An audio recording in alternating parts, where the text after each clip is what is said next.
All right, welcome everyone. Thank you once again for joining us today. We are so excited to have you. I know that a lot of you are tuning in from different parts of the world, and so the times are different, and some people are up really late and some people are up extra early, but I think we can all agree that we're excited to hear from today's speaker. So I did want to give a shout out to those of you joining us on YouTube and to the Stanford students who are joining us live on Zoom as well.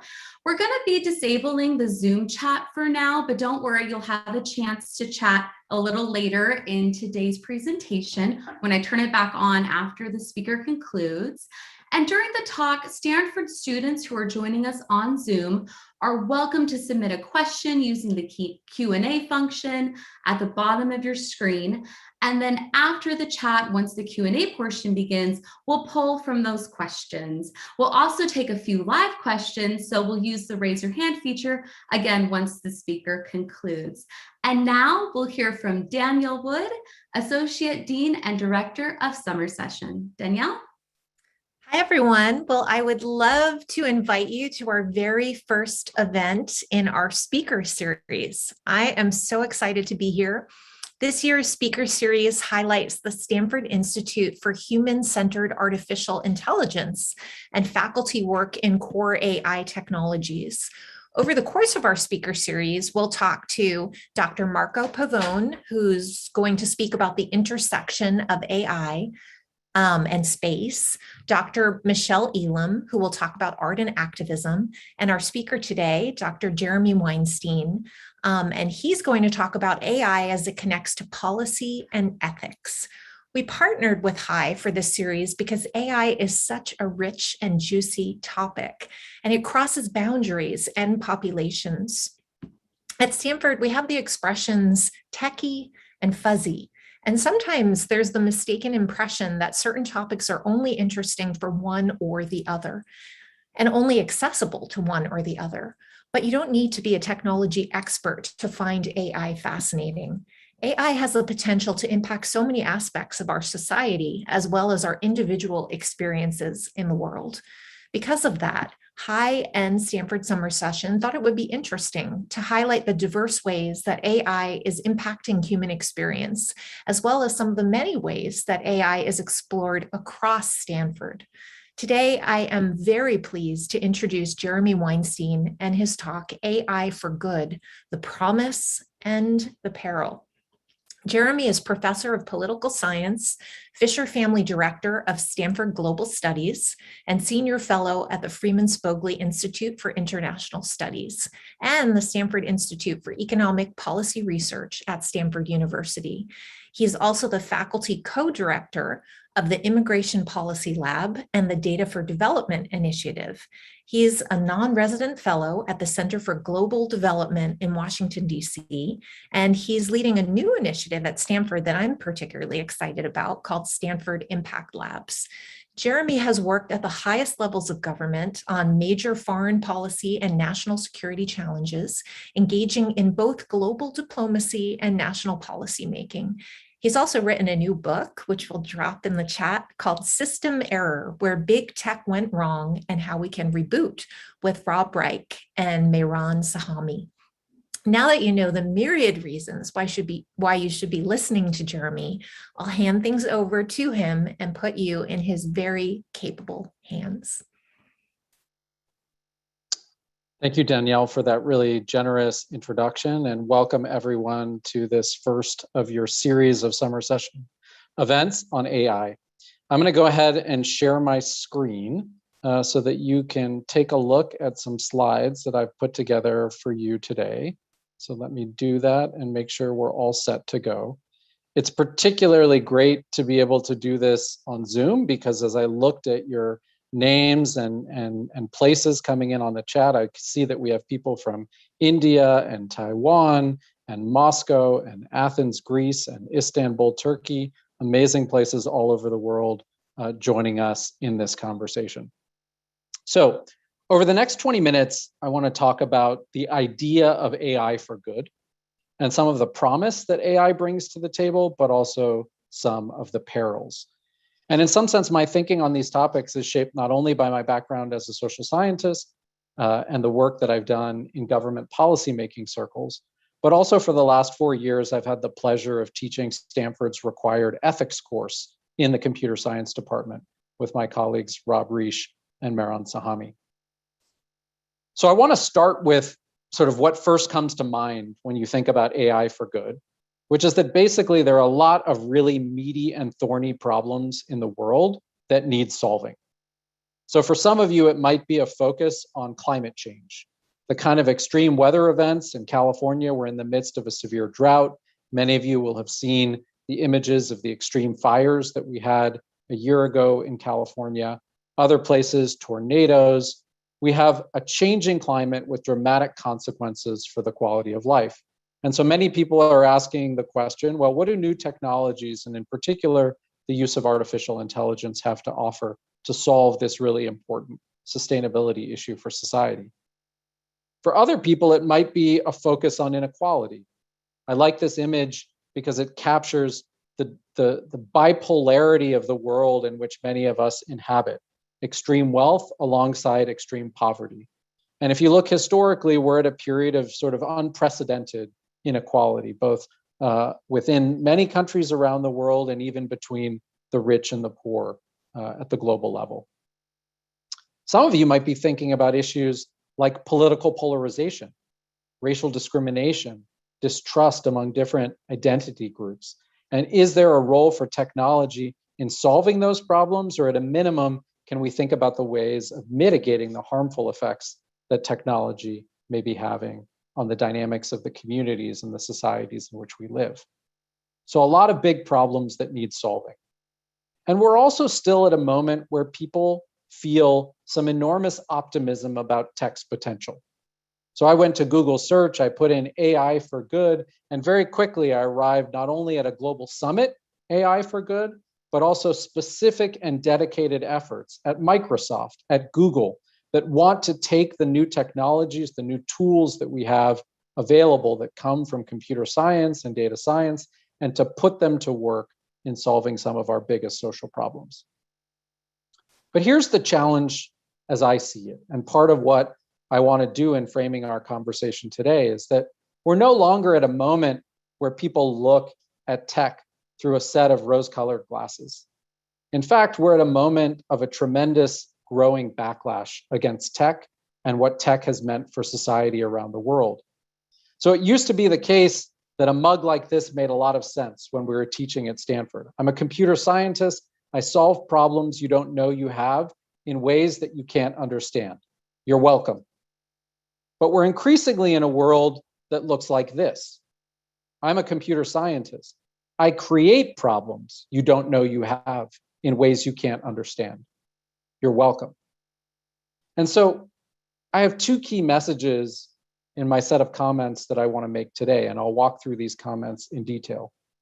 The first is that if you are attracted to the idea of AI for good, either because you're a technologist or someone who sees yourself working in the private sector, or you're interested as someone, a citizen of a society, or someone who's interested in service or the public good, you need to think about the social consequences of AI, regardless of what problem you're trying to solve or who you're working for.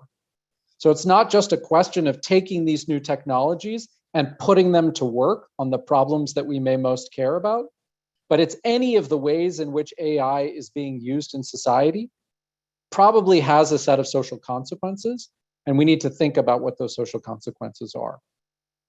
And then the second message is, if you are interested primarily in the application of AI to particular social problems, you need to resist the temptation to lead with the solution.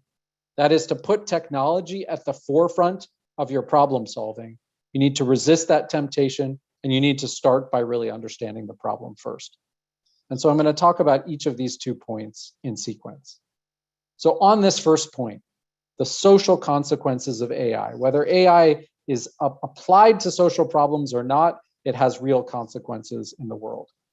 And so I want to start with what I call the myth of unknowable consequences. Okay? If you think about new technologies that are being rolled out in society, whether they're the powerful social media platforms that now shape the information that's available to us, or the technologies that underlie the automated vehicles that increasingly populate the streets in the Bay Area and more broadly around the world, many argue that we cannot know in advance the impact of new technologies on society. And in a world in which you can't actually anticipate these impacts, the best strategy is to innovate and to scale and to see what happens. And in that sense, seeing what happens means letting positive consequences be realized, letting negative consequences be realized, and then ultimately using the power of design in technology, but also the power of government and policymaking to correct for the harms and amplify the benefits. I'm very skeptical of the myth of unknowable consequences. And that's partly because the consequences of new technologies are real and profound.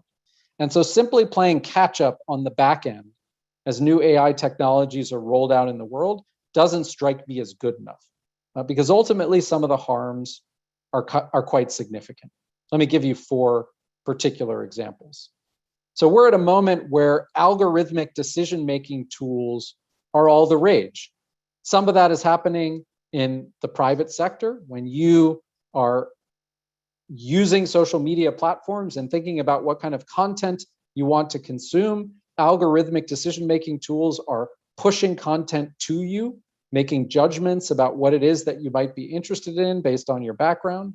But it's also the case that algorithmic decision-making tools are increasingly being used in public sector institutions as well, like the courts, like in public agencies trying to decide who should receive a benefit and who shouldn't receive a benefit, who should have access to a service. And when you introduce these kinds of algorithmic decision-making tools into the public sector, it raises all sorts of obvious questions about fairness, about due process. Are people aware of the way in which decisions are being made? Can they appeal those decisions if they don't like the decisions that they're made? Should they have a right to understand how those decisions are made? And as we move from human judgment to machine judgment, these concerns about fairness and potentially discrimination or other things that may be reinforced by algorithms become all the more important. Or think about the surveillance technologies that are increasingly prominent in our lives. Think, for example, about facial recognition tools, really powerful tools and devices that increasingly governments and security agencies and local police departments are using to identify those who are potential perpetrators of crime. But then imagine also with these tools available to public and state agencies, the loss of privacy that imposes on the rest of us. Are we comfortable with that trade-off? Are we comfortable living in societies in which our every move is monitored by the state? Think about the way in which AI is being used to automate not only cars, but also the workforce in factories, in distribution networks. And of course, one of the major consequences of the automation of work is the displacement of labor. And that forces you to ask important questions about, well, whose labor is being displaced? And when you look at the data and you look at the statistics, those most likely to have their jobs displaced by AI agents or automation are those at the lowest end of the income distribution. So real consequences of rolling out these technologies into the world. And then the 4th example, and probably the one that most of you are familiar with, is the role of platforms and algorithmic curation, the way in which Facebook and Google and YouTube and Twitter shape the information ecosystem, shape what you know shape what you learn, shape what others get to see in a way that may produce dynamics like the dynamics of disinformation and misinformation that we've seen around COVID, around the 2020 election, and in other contexts that some people argue are polluting our information ecosystem. But what I want to say to you when you think about this from the perspective of AI for good is that you don't have to accept the myth of unknowable consequences. That in fact, a better starting point for you as young people thinking about these questions is to recognize that the consequences of new technologies on society are conditional. They depend, number one, on how we design new technologies. They depend, number two, on the ways in which human beings interact with new technologies. And number three, they depend on the public policy choices that our governments make about how to regulate technologies and about the kinds of policies we might want to implement in order to mitigate the harms of new technologies. And in a world in which you think about the effects as being conditional, then it underscores the importance of trying to anticipate the potential effects of AI, to try and measure those effects empirically, and to think about the strategies that we can use to influence those new technologies and their impact on society. Now, just so you don't think that this is an entirely abstract exercise, let's take a look at how Jack Dorsey, the CEO of Twitter, one of its founders, reflected on the impacts that Twitter has had on political discourse in the United States and around the world. He said, Twitter was founded without a plan. It wasn't something we really invented, it was something we discovered, and we kept pulling the thread on it. The unraveling was electric, he said. It was a story of a small localized platform that they developed for friends, morphing into a global social network. So this is the story of, well, we can't know the consequences, we'll scale it and we'll see what happens. But in the process, Mr. Dorsey said he now believes that Twitter made a critical mistake, which was not hiring a set of experts, not the techies, but the fuzzies, as they call them, and I reject that distinction outright anyway, but bringing in the social scientists, the people who understand human behavior, to help him understand the potentially far-reaching importance of apparently small design choices like the like button, which has a tremendous effect on how people use the platform. The disciplines that we were lacking in the company in the early days, he said, were a game theorist to help us just really understand the ramifications of tiny decisions, as what happens with a retweet versus a retweet with comment, and what happens when you put a count next to a like button. How does this play out through the social psychology of individuals and group behavior? And so when I think about the concept of AI for good, my number one message for you is that AI for good is not a side project. AI for good is not something that you do as a technologist in your free time when you want to take advantage of these technical skills and help out those people in need. In fact, AI for good needs to be a mantra. It needs to be something that technologists think of top to bottom in their day job, not just in their charity work. Because the impact of new technologies is something that we all need to be thinking about, and it's not fixed. When we see impacts of technology on society, they reflect a set of design choices, and those design choices encode a set of values. And so in effect, what technologists are doing inside companies is making choices that affect all of us.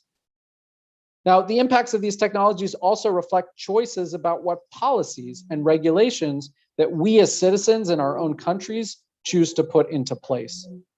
And so in environments where new technologies create a contest between values, so in the example of facial recognition, we're trading off security versus privacy.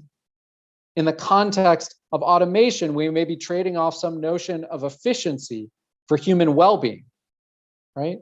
In a society or in a moment in which we've got algorithmic curation, we're trading off the ability of social media platforms to provide you with access to more information than ever, but we're trading that off for some democratic structure to that ecosystem of information that exposes you to different views and not just those views that are going to keep you engaged on the platform. And so we're in a world where these competing values are at stake and they need to be weighed against one another. And ultimately, who weighs these values and how they're weighed is a question of power and who has power. And so if you care about AI for good isn't just, I know how to build a website for government, or I know how to use my latest machine learning technology to help a nonprofit. It's everything that AI is about. And you have to figure out where you fit in this drama, thinking about your role as a creator of technology, your role as a user of technology, your role as a citizen of a society impacted by technology, thinking about how we amplify the benefits of technology and minimize or mitigate the harms. So now let me shift to the second perspective on AI, which is for many people, AI for good is all about the harnessing of AI, the harnessing of artificial intelligence, particular advances in technology to tackle a social problem. But the challenge in this space that you need to avoid is you need to resist the temptation to lead with the solution. The real danger is that you become skilled or trained with the most advanced tools of machine learning, thinking that every problem that you see in a world is one that can be solved with the tools that you have in your toolbox. And so I want to start you with a cautionary note. Take the words of Kentaro Toyama. He's a professor at Michigan. He was a lead researcher, a computer scientist at Microsoft Research. He wrote an amazing book that I commend to all of you called Geek Heresy, Rescuing Social Change from the Cult of Technology. And his responsibility was to go into the developing world, into the global South, with the skills of computer scientists and technologists to find digital solutions for the problems of the developing world. He wanted innovation to triumph. But where the need was the greatest, Kentaro Toyama said, technology seemed unable to make a difference. And technology seemed unable to make a difference because the factors or the context that were driving the problems that were confronted were fundamentally human and social contexts. And so you needed an understanding of people and why these problems were being generated in the first place. Just to give you two examples, two applications of where this kind of technological fixed mindset has gone awry. The first is from Kentucky, where Kentucky is a state in the United States with a criminal justice system making consequential decisions every day about whether after people are arrested, they should be let out on bail, right? Or they should be retained in prison. Now, bail is something that's fundamentally discriminatory because those who have more access to resources are better able to buy their way out of prison before a trial is held to determine their innocence or guilt.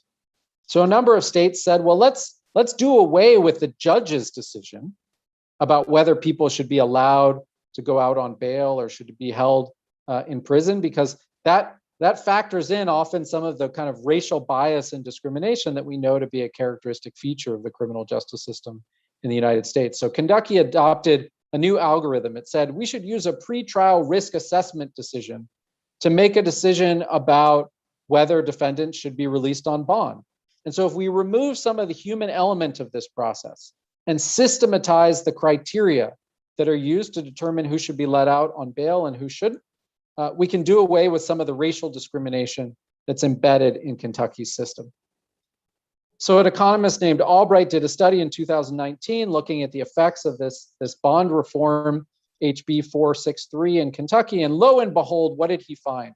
He found that whites disproportionately benefited from the shift away from human decision-making to algorithmic decision-making. And you think, well, how can that possibly be? And so what in fact was happening is that judges who had the ability to either follow the recommendations of the algorithmic decision-making tool or reject and override the recommendations of the algorithmic decision-making tool were more likely to accept those recommendations when those recommendations for release were delivered for white people than for African Americans in the United States. So algorithms are not, in the absence of thinking about this in context, in the human-computer interaction that was so central, you lost sight ultimately of the problem that you were trying to solve. Let me give you a second example, because I saw that we had on the line today some people from India and other places in the global South. One of the real challenges in these contexts is absenteeism. The absenteeism of doctors and nurses and school teachers from the health or school outposts, especially in rural areas. And a lot of folks have been interested in, well, maybe technology can fix this problem. Maybe if we create devices like smartphone technologies, monitoring technologies that enable us to observe whether a doctor or a nurse shows up to the clinic on the day that they're meant to be there, whether a teacher stamps in, we can deal with some of these high rates of absenteeism. And what you see here from a study done by Michael Callan, a professor at the London School of Economics, is this is a randomized field experiment. The treatment is this smartphone technology that's being rolled out. It's rolled out by June 2012. And all of a sudden, in that period where the technology is being rolled out, you find that the facilities visited by the doctors and by the oversight officials goes up substantially, from something like 25% up to 55%.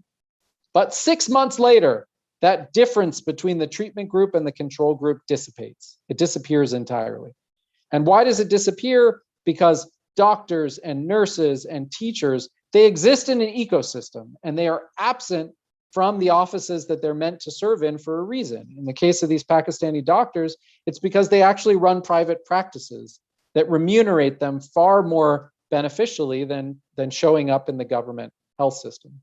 And so as people have run these experiments around the world, they see what we'd call this endogenous response. The systems basically evolve. They figure out ways of working around the smartphone technology, either cheating it, showing up, but then not sticking around to deliver services. Or in the case of India, where a similar experiment was run, they went even further and they created the nurses union, something called an excused absence, right? So if you got approval from your supervisor to be absent, then that absence didn't count against you. So when I think about using AI for social good, I want you to think about 5 questions that you should always be asking yourself when you think about the application of new technologies or AI tools in context. The first is, what is the problem that those who are closest to the problem, what do they think is the problem that you're trying to solve? So to go deep on that problem. Then second, how, if at all, might data and technology be relevant to addressing the problem?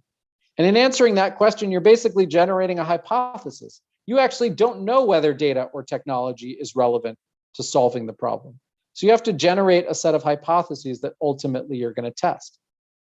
Then you have to think very hard about the user of that data and technology. That is, what are the needs and capacity and constraints of the end user of that technology? So in the case of the Kentucky bail reform, not enough thinking was done about the judges and how this human-computer interaction piece might play out to actually reinforce discrimination rather than undermine it. Fourth, how are you going to integrate that new data or technology into the existing process? What kinds of things do you need to do to make sure that whatever those potential gains are can actually be realized? And then finally, what is that theory of change? What is that hypothesis by which access to data and technology ultimately impacts the social problem? And that requires you to think about what other conditions need to be in place in order to achieve your desired impact. So I started this talk in some sense with a set of warnings, right? I said, if you care about AI for good, you have to care about all AI, not just the applications of AI to social problems.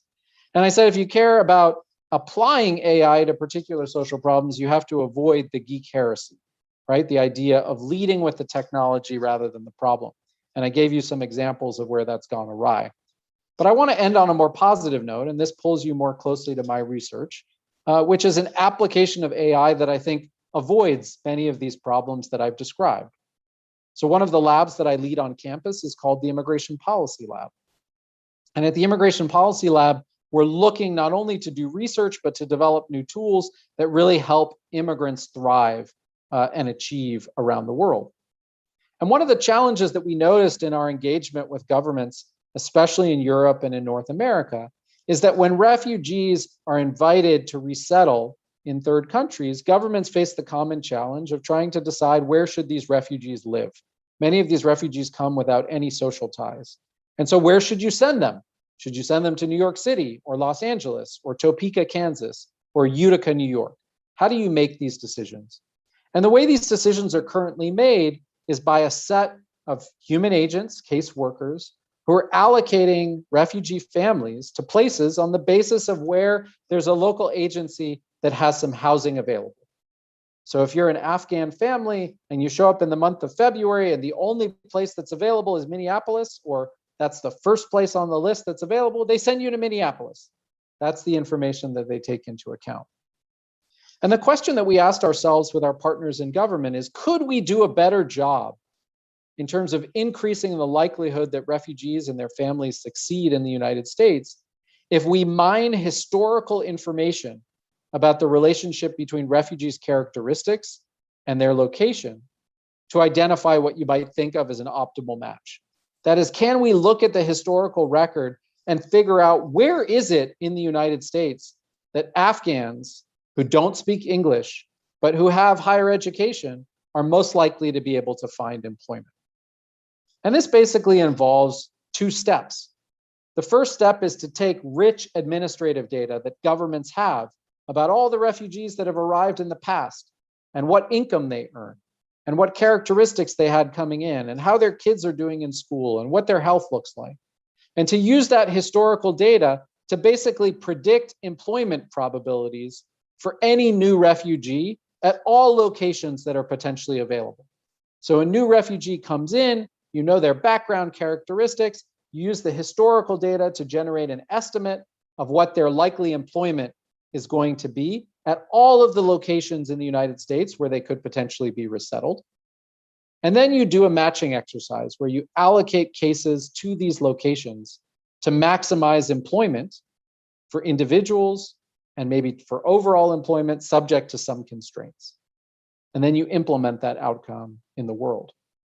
Well, so we went through a set of exercises using data from the United States, using data from Switzerland, to see whether our approach to allocating refugees to places in the world might do better than this traditional way that it's being done both in the US and Switzerland. This is a paper published in Science. We can send a link out if people are interested.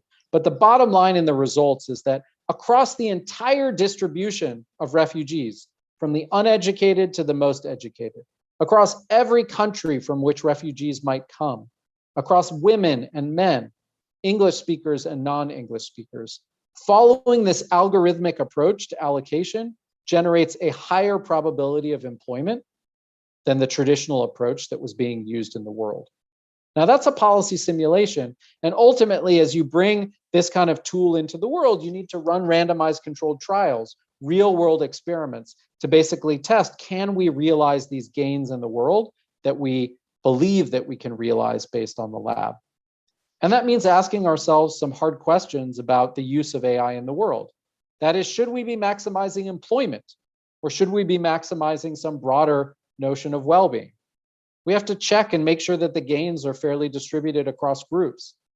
We have to ask ourselves whether there are any other values being traded off. So what if it's the case that Afghan families do best when they're located in cities that are full of Afghans? Is that a good outcome for society, the creation of ethnic enclaves? We have to think about how to make sure the algorithm make sure it's a learning algorithm. So if you don't want to saturate particular regions with too many people with a particular skill set or background where the returns to their skills end up going down.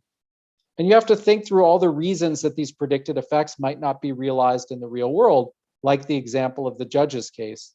Maybe it is that the human caseworkers will reject these recommendations under some conditions and create disparities. And so ultimately, you have to go through the exercise of integrating the algorithmic tool into a real world process. And perhaps the biggest question when you think about the use of these algorithmic tools in the public process is, who should actually be making this decision at all? So I told you that governments are making these decisions, like you see the Swiss government here. Sometimes it's international NGOs that are making these decisions, but it raises the big question of, well, should refugees actually be making these decisions? Should refugees be deciding where they go? And should this information be given to refugees to help them make that judgment? So that's where I'll conclude. Point number one, if you care about AI for good, you need to think about the social consequences of AI in general, regardless of whether you're interested in social problems or not. Because if you're building AI to maximize YouTube viewings, if you're building AI to maximize the time that people spend on Facebook, that has enormous social consequences. So you've got to care about AI for good. And if you want to harness AI to tackle a social problem, please resist the temptation to lead with AI. Start with the problem that you're trying to solve, generate your hypotheses about how data and technology might be relevant, and be careful in putting those hypotheses to the test. And with that, I'll open it up to your questions. Thanks again for being with us.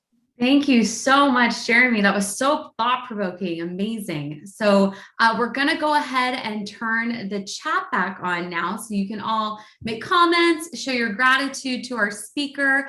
And if you do have a question that you would like answered, please don't forget to submit that to the Q&A. And questions are open to all Stanford students who are attending on Zoom. I want to acknowledge the folks that are attending on YouTube today. Unfortunately, we're unable to answer your questions directly, but do keep the conversation going and chat amongst yourselves. We will now begin the 15-minute Q&A. As I mentioned, you can submit in the Q&A portion, or we'll also take hands. So if you raise your hand and have a question, we'll call on you, and just don't forget to unmute yourself. So without further ado, I have a question about from Brian. And Brian asks, how are the consequences of displacement of labor? How are the displacement of labor, how are the consequences that the displacement of labor caused by AI different than labor displacement in previous industrial revolutions? So this is a terrific question from Brian, and in fact, a real active area of ongoing research. So we know, for example, that most people in the United States were working in the agricultural sector 150, 200 years ago. And this was true more broadly around the world before the Industrial Revolution. And so previous periods of technological change undoubtedly generate the displacement of labor. And in general, the aggregate effects of these kinds of technological displacements on net are positive, right? So in the United States today and many other parts of the world, mechanized agriculture means that a far smaller share of people are working in agriculture, but we still have access to food and high quality food, and people are in jobs that require higher levels of education and generate all sorts of other good things in society. And people have been looking at displacement in more recent years with mechanization and the development of machines, including in production, sort of echo some of these claims. So there's something called the Bureau of Labor Statistics in the United States. It creates a set of categories for different job classifications. And if you look at those job classifications and say, well, which of those job classifications have disappeared over the past 30 or 40 years because of machine production? And the answer is basically like only one job classification has got 0 people in it now, or close to 0 when it had tons of people before. And that was store clerk at a video store. Why? Because videos don't exist anymore, right? People don't use VHS tapes. And so there was a time, maybe when Danielle and Patricia and I were younger, where every corner had a video store. Before Netflix, before Hulu, before Amazon Prime, none of those stores exist anymore. You pretty much can't get videos anywhere. But most job classifications still exist. So what I'd urge you to think about, Brian, really is the reality that there are going to be distributional consequences of this change, right? So on net, it may be that our economies are more productive, but they're going to be distributional consequences. That is, some people are going to see their jobs disappear, and they're going to particularly be people at the lower end of the income distribution. And the question is, what are we, either as companies that generate AI technologies and are going to displace our own workers, or we as a society that has to deal with the consequences of this technological displacement? What are we going to do to help people upskill? What are we going to do to help people retrain? What are we going to do to help people deal with the temporary dislocation and the financial shocks that their households experience? Great, thank you so much. Our next question comes from Santa. And the question is, can the price of AI products cause disparities? So looking at the cost of AI. So I think, we're in a world where, compute power, right, and access to everything that enables the kind of powerful computational algorithms that are unfolding right? Like we're in this world where everything is becoming cheaper. Computers are becoming faster, right? Energy access is becoming cheaper as we make advances in solar, wind, hydro, et cetera. So we're in a world in which we're just seeing these absolutely tremendous innovations spurred by not only the idea generation, right? Like new ideas about how to use technology, but also just the speed at which we can do things and the way we can power things. But it's absolutely the case that not everyone has equal access to AI technologies. And we can think about that lack of equitable access in all sorts of different ways, okay? First of all, who has access to the most advanced technologies in the world? Well, it's going to be sort of firms that are able to organize the kind of R&D investments that are essential to generating these new technologies, who can mobilize the venture capital to hire the best technical talent, who can mobilize the resources that they need to buy and purchase the compute power that's required. And so you absolutely have disparities, right? We know that there are some countries that are on the leading edge of this and other countries that simply don't have the capital infrastructure to support this kind of R&D. We also know that access to jobs in the tech sector isn't equitably distributed. Even just in the United States, we know that we have a tremendous challenge with respect to a pipeline of diverse talent that reflects the racial and socioeconomic diversity of the United States, right? And that's true even for the universities that train people to develop the skills. And maybe one of the most exciting things that's happening in computer science and in AI is the efforts that go beyond the contours of the university to democratize access to skills in coding and skills in technology. My co-author, as Danielle mentioned at the outset, is Mehran Sahami, who's a professor of computer science at Stanford. And for the last couple of years, including during the pandemic, he's been teaching a class called Code in Place. And so the basic programming class that he teaches at Stanford, that people compete to get into Stanford to take this course, he teaches it for free for 15,000 people every spring. He's got 1,000 TAs that help him teach this course to people all around the world. And so you don't need that traditional university degree. So yes, AI and the production of advances in technology can itself be generating of disparities, but that isn't fixed either, that we have to see ourselves as agents in the system and think about creative ways to diversify the pipeline, to diversify access to these tools, to create opportunities for everyone to participate in the AI revolution. Thanks for that. And I do see a hand up, so I'd love to get a live question. Go ahead and once, yeah, you should be able to unmute yourself and go ahead and ask your question.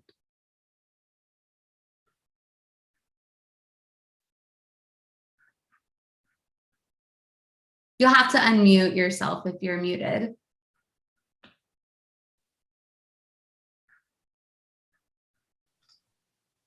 Amisha, we cannot hear you.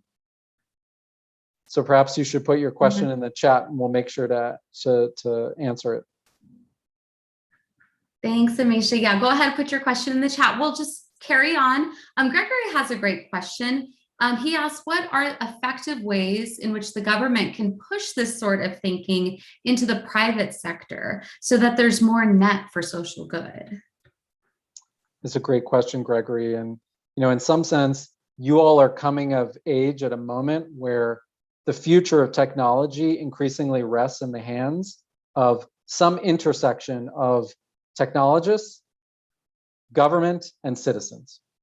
The first generation of technology was really in the hands of a set of coders and hackers, right? It was kind of an alternative culture. It was outside of the mainstream, right? Second generation, increasingly the venture capitalists got involved. They were putting capital behind coders. They were building new technologies. But if you're paying attention to what's happening in Washington or what's happening in Europe, you know that at this moment, issues of privacy, issues of content moderation, issues of the power of tech companies, and the question of whether they are dampening competition, these are at the forefront of the policy agenda in Brussels. They're at the forefront of the policy agenda in Washington, D.C.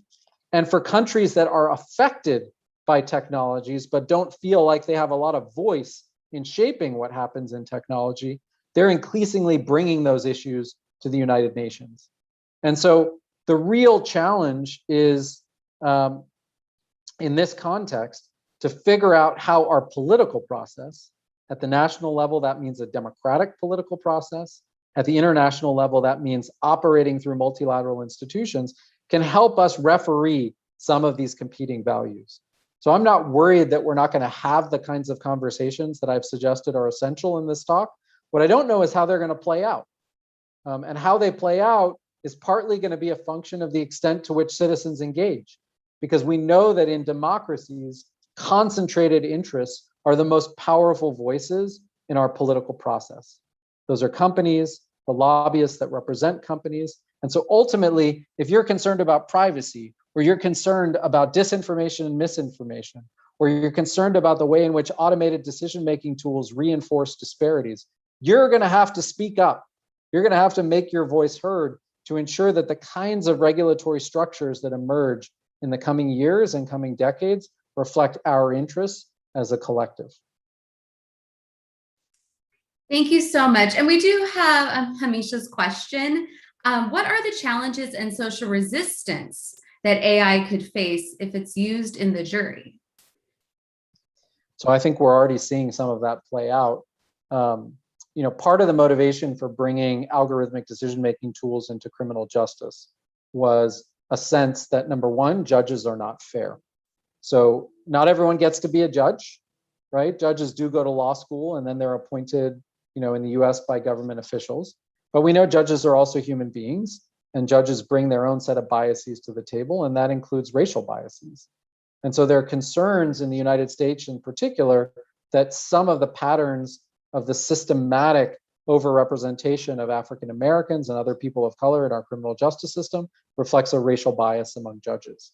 So the idea of bringing AI tools into the criminal justice system was to say, look, if we can actually base our decisions about who should be in prison and who should get out of prison on bail on the basis of historical data about who skips bail and who doesn't, we can remove that human bias from the process. So very optimistic, but that was at least the theory of the case. And California had a state legislature bill that actually promoted that idea. The second thing that was playing out was to try and make a move against the discriminatory nature of the cash bail system. The cash bail system being discriminatory because anyone who has money can potentially get themselves out of jail until a trial is held, and those who don't have money can't. And that doesn't seem very fair. Now, of course, as algorithmic decision-making tools have been introduced into the criminal justice system, and we increasingly see evidence that they may, in some contexts, reinforce disparities and not erase disparities, civil rights and civil liberty groups are up in arms. And so a state legislature bill in California that said, let's get rid of cash bail and replace it with algorithmic decision-making was then overturned by voters at the ballot who were concerned that, in fact, maybe these new systems might not be better than the old systems that we have. So this is a great area for frontier research. If you're interested in the application of AI and you're interested in issues of fairness and criminal justice, this is actually a frontier of research. One of my colleagues, Sharad Goyal, who runs something called the Computational Policy Lab, has done extraordinary work on this topic. It's a great area to both take courses and potentially do research. Thanks for that question. And I have to ask this question. If AI fails, who is responsible for AI's mistakes? I think that's a great question. And my answer on that is we all are. And this is sort of one of the big messages that I want to underscore, which is that we're at a moment where if there are things that you don't like about platform power or algorithmic curation tools, there are things you don't like about the advent of facial recognition. Say you live in London and the CityCam system and the access to personal data on every move you make in the tube makes you uncomfortable. It's on you to do something about that, right? You exist in a society where you are entitled to vote. And until we hold our politicians accountable for the outcomes that we want, you can't just blame the tech companies. The tech companies, everything the tech companies are doing by and large is legal, right? It's what our politicians and our societies have enabled them to do. So if you don't like the consequences of new technologies, it's on you, it's on us, it's on our elected politicians. We need to rebalance the relationship between government and society in these tech platforms. And it's not enough to simply delete Uber or to go off of Facebook, to try and live off the grid, because ultimately the consequences that we're seeing, say the consequences of disinformation for our democracy, right? Those are consequences that all of us feel and experience.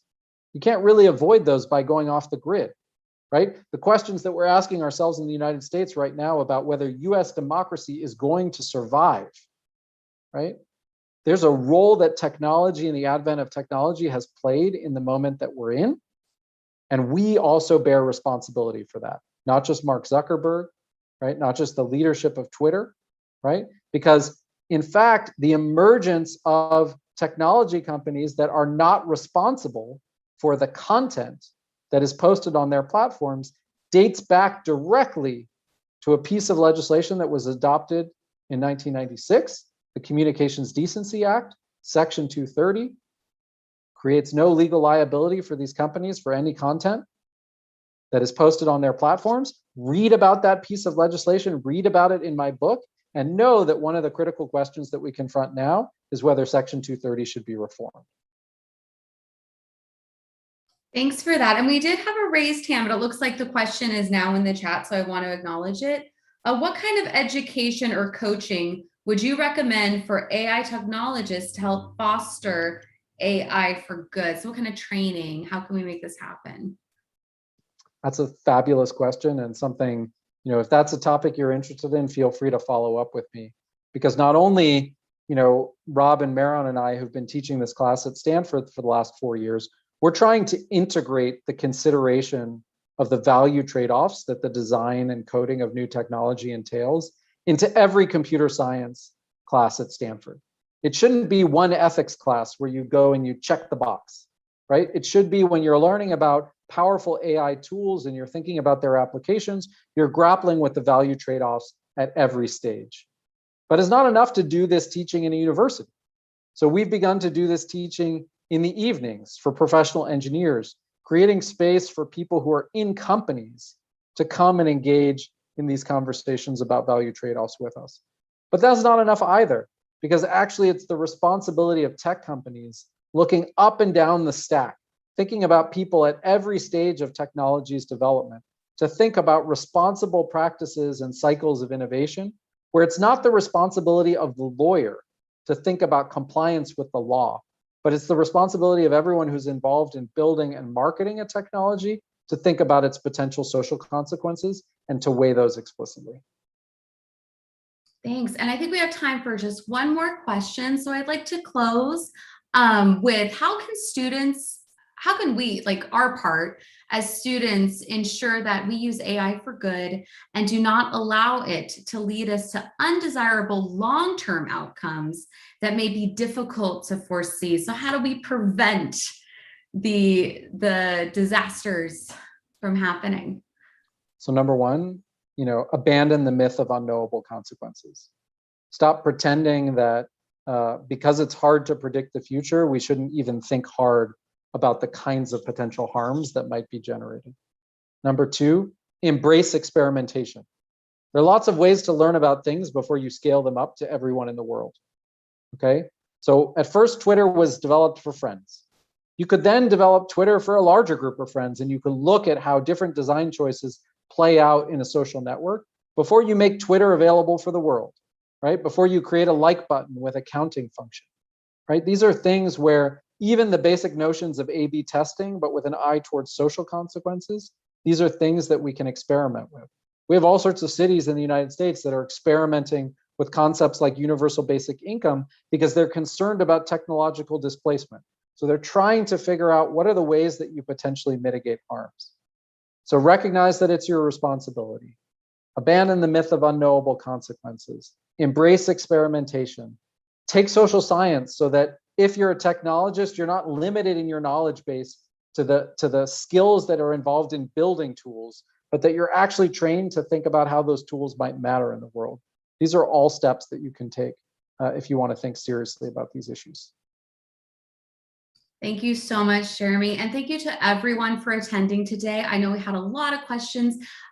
We wish we could answer them all, but we do have an event shortly following this where we can discuss a little bit more. But first, again, I wanted to thank you, Jeremy. What an inspiring talk.